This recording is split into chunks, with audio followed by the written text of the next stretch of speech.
Hello, everyone, and welcome to Snug Wrestling. My name is Edgar. I'm the host. Tommy is here. Our NXT expert is here. And because he's our NXT expert, and because today is Wednesday, today we're going to be going over this week's episode of NXT. They pretty much announced the entire card ahead of time since last week. We did predictions. How did we do with predictions, by the way, Tommy?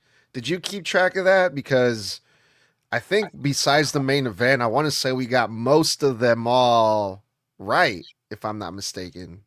Yeah, I'm pretty sure we got the majority of them right, but I did not fully keep track. Well, why not? You usually do. You usually like to keep score and be like Mr. Blood and be like, I was right. I called it. I normally do, but then again, I couldn't remember who the fuck I said. Yeah. We do so many prediction episodes that I just stopped keeping track at this point. But we did have a good episode of NXT this week. We had a couple debuts. Well, I don't know if you can count one as a debut. It was more like a surprise return, I want to say. But we did get a debut from Reina Volcan and a bunch of other cool shit on this episode of NXT. So let's get into it. They started off with chaos, right? It's NXT. I'm starting to get anxiety from Robert Stone, bro. Like, I feel bad for him because he looks all fucking stressed out all the time. He's always running around with like a chicken with his head cut off. I'm starting to feel bad for Robert Stone. He looks so stressed, doesn't he? Yeah, he looks extremely stressed, but then again, that is just the nature of NXT. It is constant chaos. And it started off with constant chaos. The opening match was a six-man tag team match. Our homie, our good friend of the show, Saquon Shugars, he finally found some teammates, right, to help him face the DarkState. This was a 3-on-3, and he got Romeo, Moreno, and Noam to help him out. And goddamn, this match just to kick off the show, man, this set the pace, it set the tone for the entire show. And all six of these guys, man, they beat the crap out of each other. Saquon Shugars looked really good in this match. He got the hot tag, and everyone was getting behind Saquon. Say at like some point during the match, Saquon was like putting hands on everyone from the Dark State, and it looked like they had the match in full control. But nope, the Dark State managed to get the young Romeo Moreno in the middle of the ring alone, and the Dark State got the pin on Romeo, and they got the win in the six-man opening tag team match. I remember a couple of the names I brought up. One of them I did, in fact, get right was this one because of the fact that I stated when we did that last week that Saquon's main goal was just to take out DarkState. Mm-hmm. Meanwhile, his partners, on the other hand, were all on the mindset of if we win, we're closer to those tag titles. That Mm. was the problem that I had a feeling would happen. I thought that there may have been a little bit going on there, but that did not end up happening. But it ended exactly how I thought it would, which is DarkState winning it because of the fact that, as I basically stated, mental wise, they were all on the same page.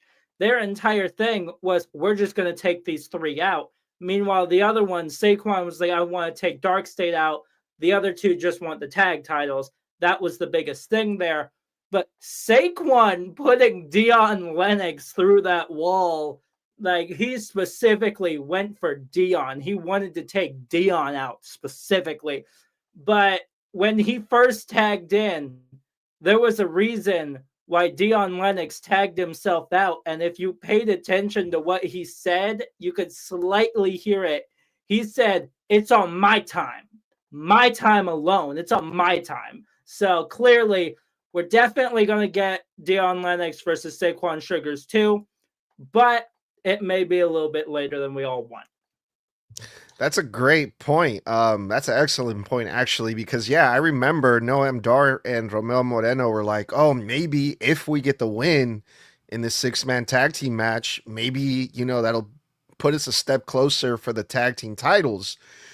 And Saquon, like you said, he just wanted to hurt the DarkState, which basically it seems like Saquon got a little bit ahead of himself during the match, and that's what basically cost them this 6-man tag team match.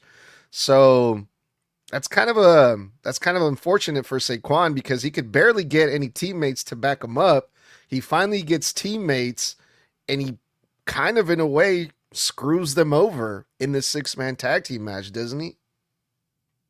He basically did, yeah, but at the same time, his goal was clear from the start to get his hands on DarkState, the team that specifically screwed him over by kicking him out of the group entirely with like putting a chair to his back and all of that jazz. So clearly, his entire goal was to take out DarkState one by one and then take out the head of the snake, that being Dion Lennox.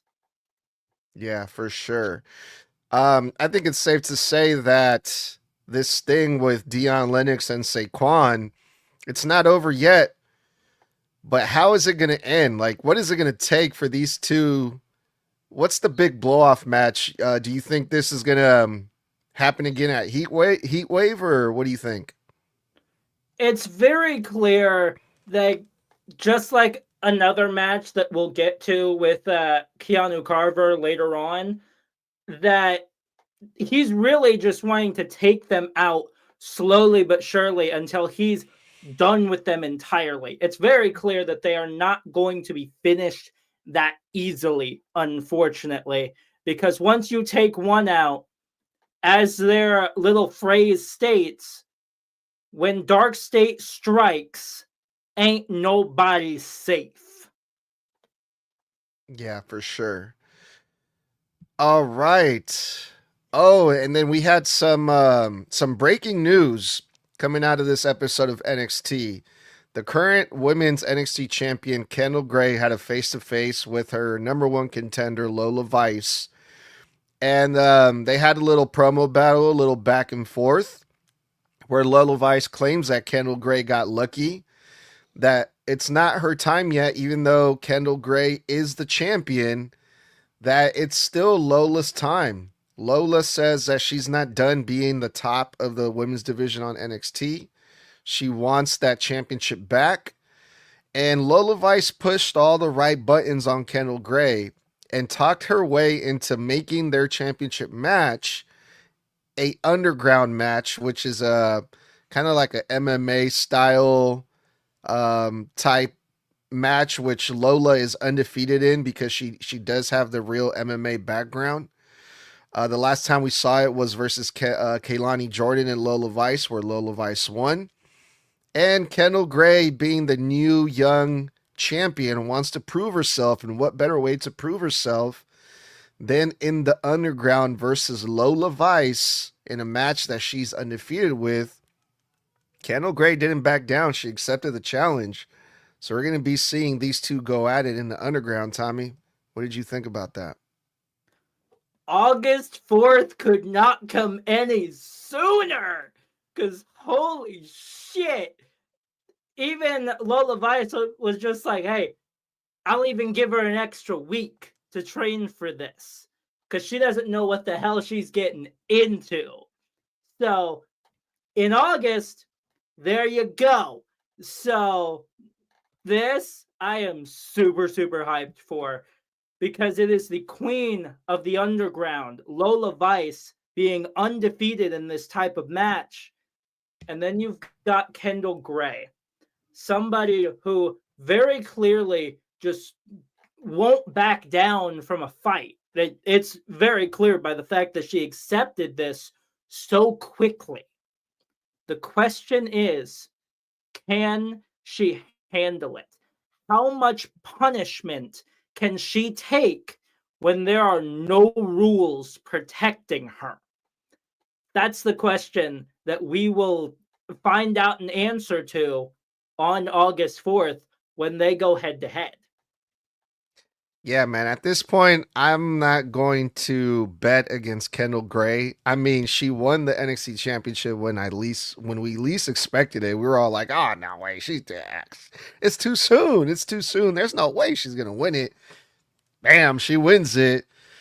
I don't know, man. Kendall Gray is really unpredictable, man. I wasn't really a fan of the last time they did the underground match, but I don't know, man. The way things are looking right now, I think this might be a good one. So, yeah, I'm definitely looking forward to that. Just like I'm looking forward to telling everybody about our friends from the Strong Coffee Company. This episode of Snug Wrestling is brought to you by Strong Coffee Company. Strong Coffee Company makes premium instant coffee blends for people who want to convenience, great taste, and more from their morning cup. Their Black Fair Trade instant coffee delivers a bold, smooth flavor while packing 15 grams of high quality protein, 5 grams of MCTs, and 250 milligrams of adaptogens, including ashwagandha and L-theanine. It's designed to support sustained energy, focus, and alertness without the usual jitters or afternoon crash. Prefer something creamier? Strong Coffee Company lattes combine organic Arabica coffee with protein, collagen, and healthy fats to help fuel your mind and body throughout the day. It's quick to prepare, easy to fit in your busy schedule, and tastes like a traditional cup of coffee. Use promo code SNUG at checkout to receive 20% off your order. That's promo code SNUG for 20% off at Strong Coffee Company. Man, speaking of Strong Coffee Company, man, Keanu Carver, a beast. We saw him again go up against, this time he wrestled, it wasn't Tank, it was Hank, right? Yes. Hank and Keanu Carver went one-on-one. Now, Keanu Carver has been like in this little mini feud with Hank and Tank the past few weeks.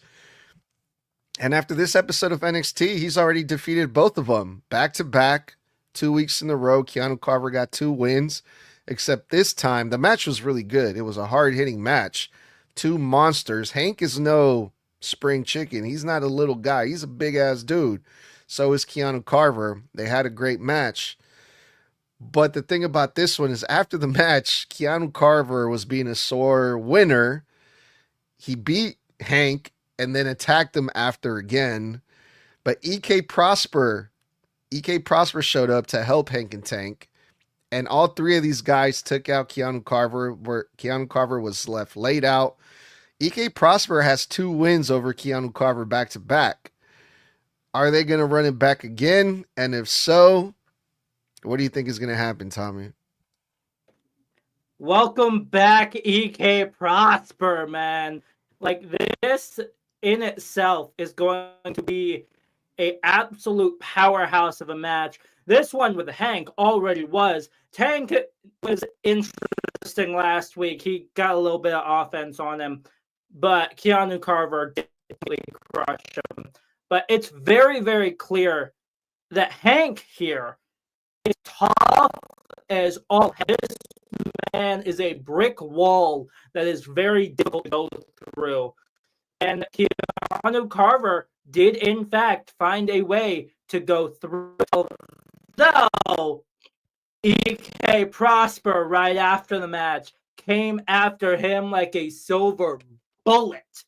So, will they go for a round 3? That's just the question that we might wait just a little bit more. But I wouldn't mind that at Heatwave. This is a time where they've got to string up these matches and announce matches. Knowing the fact that that's in like 2 weeks. So it's time to start announcing the Heatwave matches. Tommy, you're breaking out a lot. You sound like shit. So why don't you back out and like come back in or something, please? All right.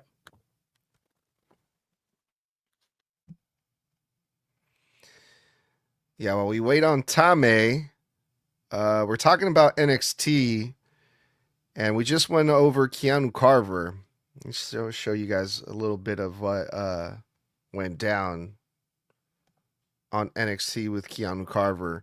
Yeah, a lot of people compare Keanu Carver to fucking Obafemi, but these are two completely different guys. I mean, I didn't really see Obafemi like when he first came into NXT. But Keanu Carver just showed up to NXT. He's having some pretty good matches. And he's having competitive matches with people. He's not like he's like running through people left and right, you know. Hey Tommy, welcome back. Hey, Let's how try am I this doing again. now? Well, we'll see in a bit. We'll see. But that entire segment, the last segment it sounded like shit.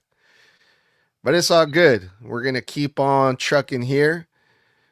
We saw Mr. Blood's boy show up on NXT. He did a little cameo.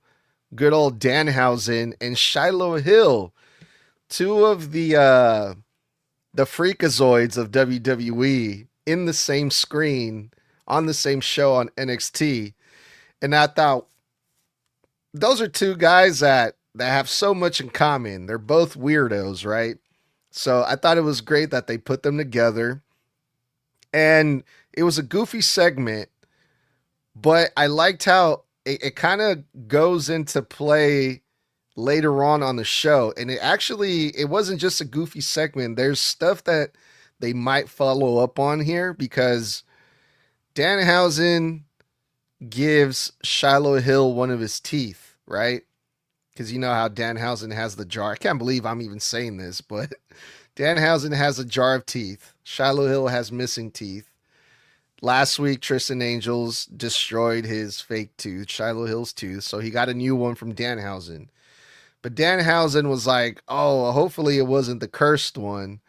So now it's like, is Shiloh Hill cursed? Which is, it's funny because Shiloh Hill is doing this new creepy gimmick, the fog, right? So Shiloh Hill's supposed to have a match versus Tristan Angel next week. So now the big question is Shiloh Hill cursed? What did you think about the segment, Tommy? What do you think is happening? I don't think he is. He full-blown stated in that office segment with Stone that he's not cursed. This side of him has been inside of him for a bit now. It's been all over the place with him. So clearly there's something more to the fog than what we all think there is. But him with Danhausen, I swear, not gonna lie, why am I imagining those two as an actual tag team right now? Like, I am physically thinking of Danhausen and Shiloh Hill as a fucking tag team for some reason right now. And the other thing too, because I'm looking at these images right now from that segment, he's still doing the whole box. Danhausen is still doing the box gimmick, and he still has a bed in the background with someone laying in it. I thought the big reveal was that it was, what was his name from the Knicks? Was it Carl Anthony or whatever that came out the box? I guess that's not finished like we thought it was. Right? So now I'm wondering.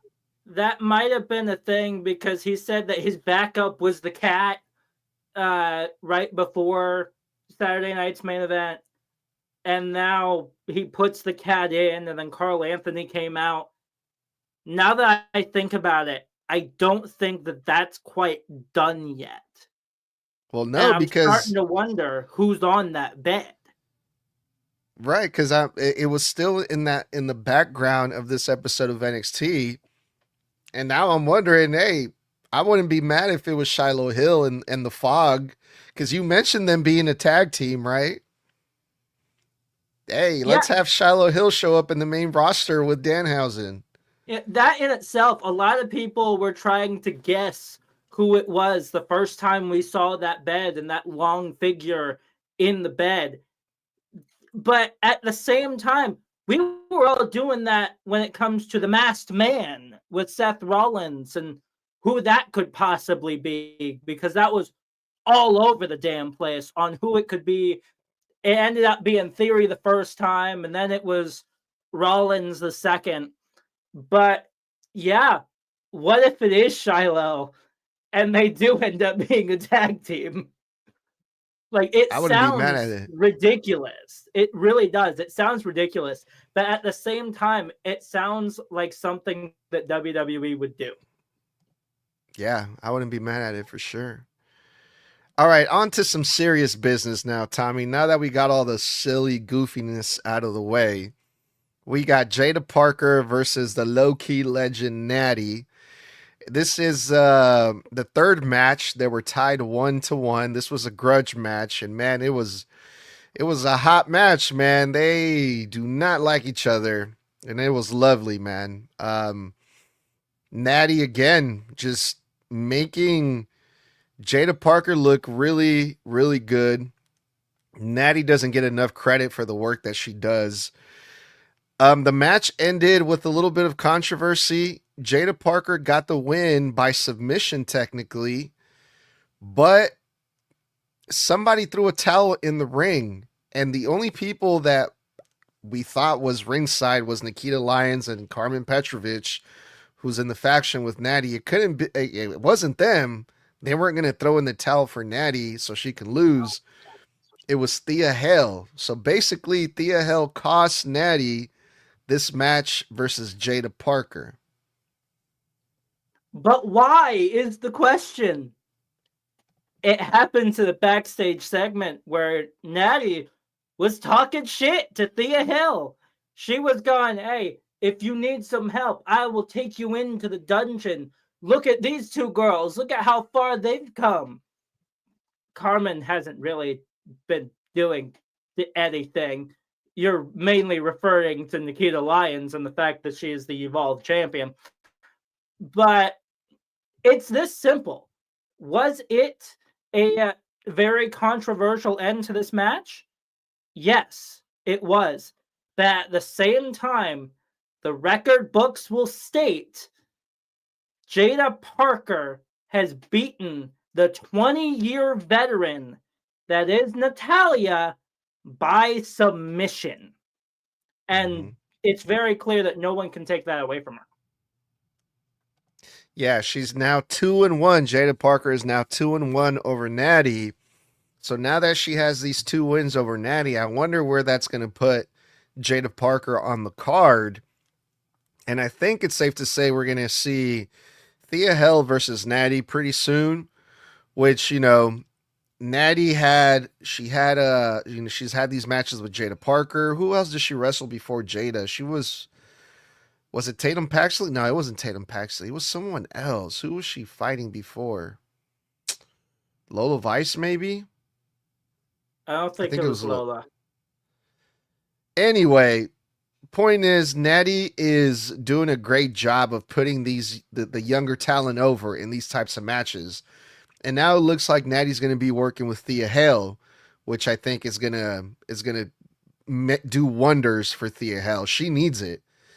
She hasn't really been featured a lot on TV. The last time she wrestled was like in a speed match where she lost versus Izzy Dame, I think.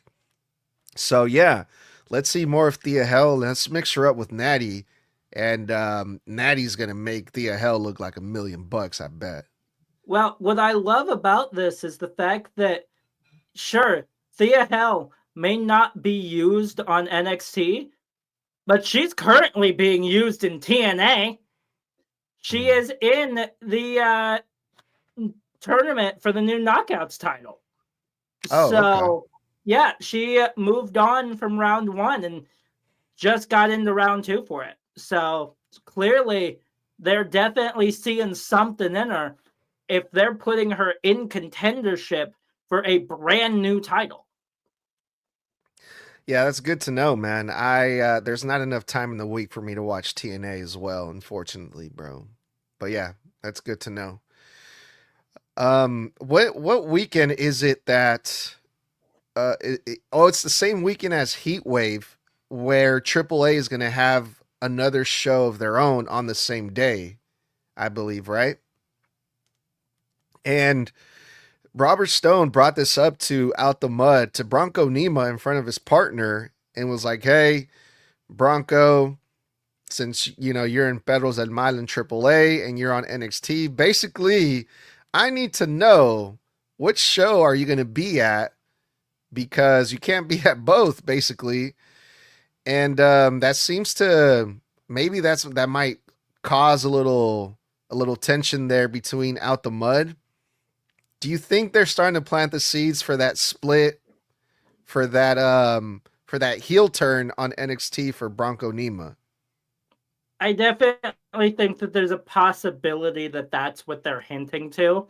But at the same time, my question is, if they're at different times, why can't he be on both? I mean, Dominic Mysterio has shown up like on a AAA show, I believe either the same day or after. Not the for same a day. fucking main roster show. Not the same day. I think I don't think Bronco Nima can do both because unless the AAA show is going to be in the same city, which I doubt. I don't know. I'm going to have to check. I don't. You know what? I'm going to check right now. I mean, if I'm wrong, I may be thinking of Stand and Deliver because they just announced that both Stand and Deliver and the AAA show will both be at Madison Square Garden. So Sunday, August 30th, WWE and Lucha Libre AAA will have. Oh. So I think it's going to be in the same arena. According to Google, WWE Lucha Libre will present a massive single admission doubleheader at the Burt Ogden Arena in Edinburgh, Texas. The AAA action will begin at 11 a.m. Central Time, immediately followed by NXT Heatwave Premium Live event. So yeah, he can do both if he wants to. Yeah, they are in the exact same arena, so why can't he do both? There it is. Yeah, okay. Well, I guess I was hoping for, I don't know, I was expecting something completely different, but yeah, that shouldn't be an issue then. Alrighty then. We had a singles match, Shawn Spears versus his former tag team partner, Niko Vance, one-on-one match. The calling recently turned on Shawn Spears. And this is their first match. So not a lot happened here. I mean, it was good to see Shawn Spears wrestle again because when he was with the calling, he wasn't doing much wrestling. He was having a few tag team matches here and there.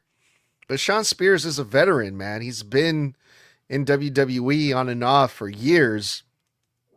So this is only the beginning, right? Who knows how far they'll take it with this thing with Shawn Spears. Hopefully this is the beginning of something much bigger for Shawn Spears because, I mean, he deserves it. But for now, that they're trying to help build up Niko Vance, I think. But I don't know if if it's really a good start to do that because Shawn Spears defeated Niko Vance and made him look pretty much like a fool because Shawn Spears did Eddie Guerrero's light, cheat, and steal. You know, he grabbed the chair, he smacked it on the ring behind the referee's back to make the noise. He threw the chair to Niko Vance. The referee turns around and Niko Vance gets disqualified. That was the finish to the first match of this new program, new feud between Shawn Spears and Niko Vance. And I loved that ending because of the fact that it basically is pushing through that there's going to be more to this than just this match. But here's what I also find interesting. That one dive that he did, he almost botched that sucker. Spears did. Spears. Where he did the dive, he had to end up catching himself. But that was scary. It really was. And they did put that over on commentary that Spears tried to do the dive. He had to catch himself because he wasn't in the right spot for it. So they put that over. But also, we're getting another match out of this next week because Lizzie Rain attacked Izzy Dame during this match, basically taking her out. And that's what the distraction was that ended up causing the Eddie Guerrero style ending. So that's going to be interesting to find out how the hell that goes next week. All right. And then we go to the big debut match for Reina Volcan. And she wrestled Skylar Raye. And this pretty much went how we all expected. This is a debut match. So usually when someone comes in, someone new, they usually win because they want to establish them and put them over with a big win. And it was a competitive match. Skylar Raye had some offense in there, but Reina Volcan, man, a complete powerhouse. She showed what she can do. She's, she's a beast, but she can move. She has a lot of like in-ring presence, man. Like she has a great look. So I was really excited to see this debut match, but I had that big question like lingering in my mind the whole time. Is Tatum Paxley going to show up? Because when Reina Volcan came in, she went after Tatum Paxley. Well, she went after everyone, but the one that she really took out the most was Tatum Paxley. And I was waiting for Tatum Paxley to show up. She didn't. This was a clean one-on-one. They put Reina Volcan over. And welcome to NXT, Reina Volcan. I feel bad for Skylar. I really do, because she's basically just being fed to whoever is debuting that night at this point. But Reina, I will say, like, this wasn't the squash match I thought it was going to end up being, because I thought this was going to be a quick one-done Reina Volcan wins. And she did. She did, in fact, win. It did not end up being the squash match I thought it was, though. But with Reina winning, whoever is women's NXT champion next week, because obviously she is a powerhouse in herself, just that I believe they called it the natural disaster or something like that, where she lifts them right above her shoulders and starts shaking the fuck out of them. Yeah, it's a torture rack, but they named it something else, and I don't remember what they named it, but we'll find out. It's not going to be the first time she does it. They named it the natural disaster. But whoever is NXT champion here in 2 weeks after that underground match, they better keep their head on a swivel, because I can guarantee you Reina Volcan is 100% going after whoever the hell holds that title. Very likely, yeah, for sure. All right, Tommy, it's time to talk about the big street fight main event for the NXT Championship, Tony D'Angelo versus Naraku. And again, this is NXT, this is chaos, and this was exactly that, man. As soon as the bell rang, Naraku straight up missed Tony D'Angelo in the face. And I'm thinking like, man, this is the second time Tony D'Angelo is going to fight this dude blind. The first time he got his face burnt off, he could only see from one eye. This one, he gets misted in the face. I'm like, God damn, like Tony D'Angelo's over here fighting with no sight again. But yeah, they brought out the tables, they brought up the chairs, the kendo sticks, they brought out everything. And for a street fight, I actually really enjoyed it, because I didn't really feel like, except for maybe when they brought out the crowbar. Tony D'Angelo brought out the crowbar, which is what he's known for. Bro, I was like, come on, bro, you're not really gonna hit him with the crowbar, right? He didn't, but they kind of hinted at, oh, I'm gonna hit you with it, but I knew they weren't gonna do it. I don't want to see them do it. I think that's crazy. But other than that, I thought the match was really good. Tony D'Angelo, hit his finisher on Naraku through the table, and he retained his NXT Championship over Naraku. So now 2-0. Tony D'Angelo has defeated Naraku 2 times for the NXT Championship. And Tony D'Angelo is looking like one badass NXT champion. Here's the problem I have. Yeah, sure, Naraku went on a squash match tour when he debuted. But at the same time, you just beat Naraku back to fucking back. And that's my problem with it. It's that, like, at first I thought, oh, the wrong man won. I thought that Naraku should have been the one to win this, hold the title, and they run it back at Heatwave. That's what I thought would happen. Until a certain theme decided to hit. Welcome to NXT. The former TNA World Champion, Mike Santana. Here's my problem with it, though. Yeah, sure. Mike Santana's here. I'm not sure if he signed with NXT now or if he's still with TNA. But here's my problem. WWE now doesn't really have a great track record with former TNA World Champions. Because they kept Joe Hendry out for a hot minute, and he wasn't there for like fucking months. And then just recently came back. Here's the biggest question. Where the fuck is Jordynne Grace at? Where is Jordan? She is also a former Knockouts World Champion in TNA. And yet, she's been non-existent on the main roster. And that's my worry here, is that if he did sign with WWE, I just hope they don't waste him like they have with Joe Hendry and Jordynne Grace right now. Well, I think Jordynne Grace, she was injured for a while. And now the reports that have been coming out about Jordynne Grace is they're saying that the WWE doesn't have anything creatively for her, which I guess that can happen unless you're like Seth Rollins or like one of the top guys in the company. If you're out on injury, the show's going to go on without you. So maybe they're at a point where like, hey, let's just finish these storylines that we have going on now. And then later on, we'll find something for Jordynne Grace to come back into. Because it looked like Jordynne Grace, she was having matches with like Jade Cargill. It looked like they were going to build her up maybe around the U.S. title scene.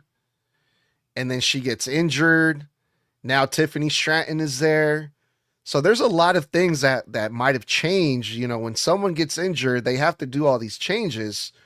So maybe now they're just like, hey, let's just wait on that and we'll see what happens. But the thing with Joe Hendry is like, he did good stuff on NXT. He was the NXT champion. Now he's on the main roster. And now he's like being involved with Dominic and the Judgment Day and Logan Paul. So they're being used like, no, they're not being presented as top guys, at least not yet. Maybe Joe Hendry, he just got to the main roster. Maybe later on down the road in a year or two, maybe he'll be big enough to become Intercontinental Champion, U.S. Champion, whatever, you know. I think it's still too soon to say that WWE ruins former TNA champions.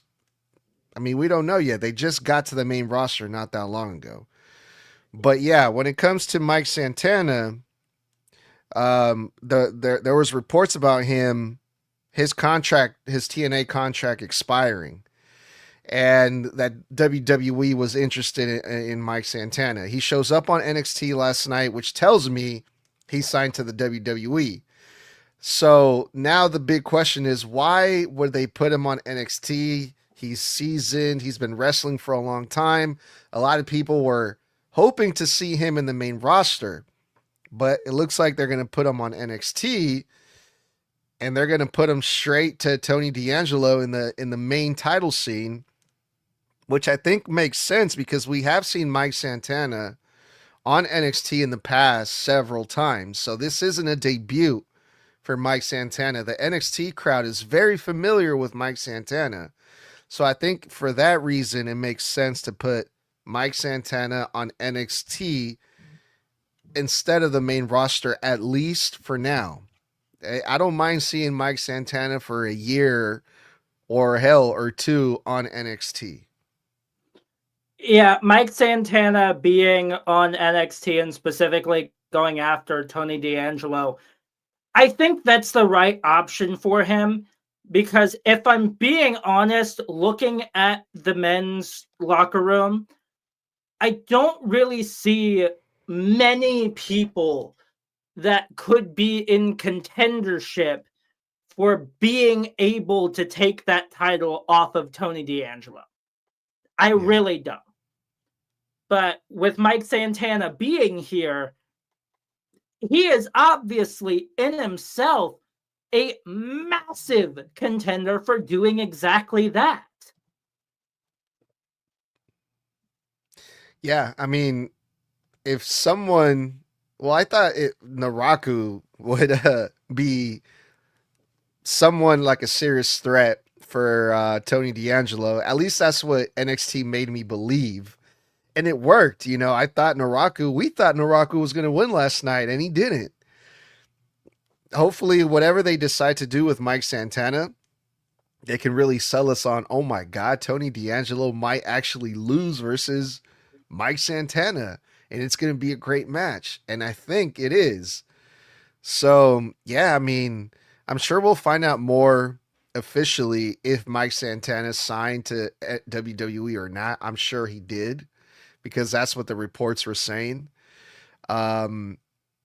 And I'm pretty sure they're going to keep his same name too, which is something else that usually happens when they officially sign to WWE. Sometimes people's names get changed, but Mike Santana was presented on NXT as Mike Santana.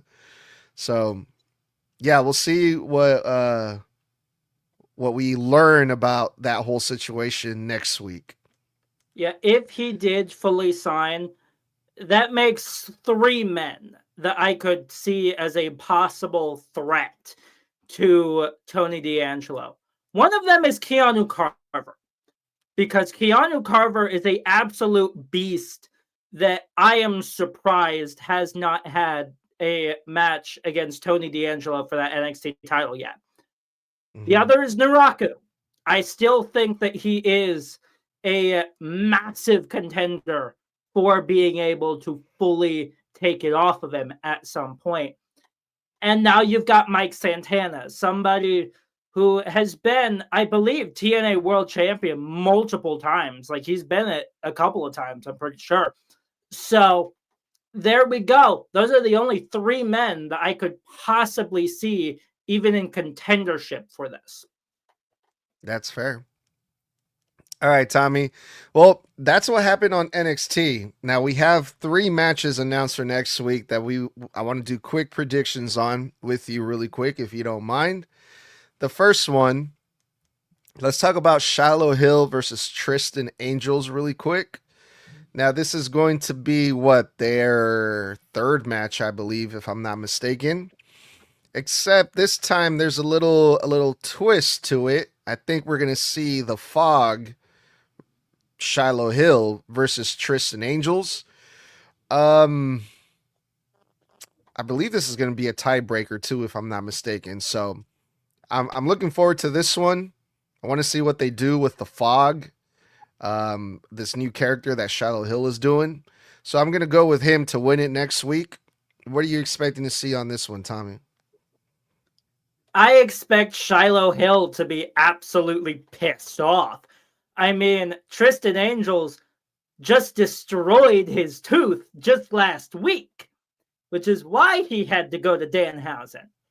So if this is the Fog that we're looking at here, I am 100% going with Shiloh Hill. All right. And then we're going to have a title match for the NXT North American Championship. Miles Bourne is going to defend versus the Miracle Cam Hendricks.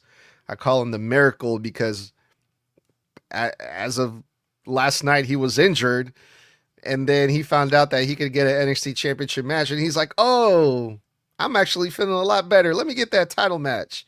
So we're going to get Miles Bourne versus Cam Hendricks next week. It's like, oh, I'm only at 52%. And nothing more, nothing less. Oh, yeah, I'll defend my North American title. I just need an opponent. Oh, yeah, I'm 107% now. So, like, that's just how that is. But knowing what could possibly be coming for, why the hell am I Miles already Bourne? forgetting? For Miles. Him and good old Tavion Heights, they're getting an NXT tag title shot. Like, that's happening. Oh, yeah. That was the deal that was made in the back is, hey, I will defend my title next week if you give me and Tavion Heights an NXT title shot. So that's right. It overall could go either way, but if I were to choose, I can't underestimate Miles Bourne. That's right. I forgot about that. All right. And so far, we have 3 matches. The third match that was announced was Lizzie Rain versus Izzy Dame. Lizzie and Izzy going 1-on-1. Yeah, they could not have made this any more confusing. Now could they? Because I guarantee you people are going to be confused just by the names because they sound so fucking similar. But if I were to go either way here, I think that Niko will be ringside and he will be taken out by Shawn Spears. I think that that's not at all done yet. So that would be the obvious spot to go, hey, look, Niko, your distraction means nothing. So I think that happens, and I think Izzy Dame will then not capitalize and lose. I think that Lizzie Rain will 100% win. That's fair, yeah. Well, yeah, that's all of the shenanigans, all the happenings that went down this week on NXT. They are on the road to Heat Wave. That's going to be really cool. I'm looking forward to Heat Wave because we also got AAA that same day. They're going to be in the same arena. Yeah, man, a lot of cool things are going off right now in the Performance Center. Mike Santana is there. Yeah, I'm pumped for next week, and I hope that this episode helped all of y'all get pumped for NXT just as much as we. But until next time, we will see you guys later on the week. Tommy, let's get up out of here. Ladies and gentlemen, that was this episode of the Snug Wrestling Podcast, where we went through NXT. You can catch us every Monday, Wednesday, and Sunday for Monday Night Raw directly after the show, NXT next day, and then Sunday will be our Friday Night SmackDown review. There's also that Thursday TikTok Live one-on-one between our glorious leader Snug and, of course, the amusing Mr. Blood. Also, next week, next Wednesday, you will be getting a twofer. It will be NXT, and it will also be predictions for SummerSlam. And I believe that Sunday, we will also be going through both nights of SummerSlam as well. You can go get your merch. That is at tpublic.com/snug_wrestling. That is TEE public.com/snug_wrestling. Stay safe, stay savage, and stay snug. That was one time for the one time. 4 letters, 1 word. Yeet.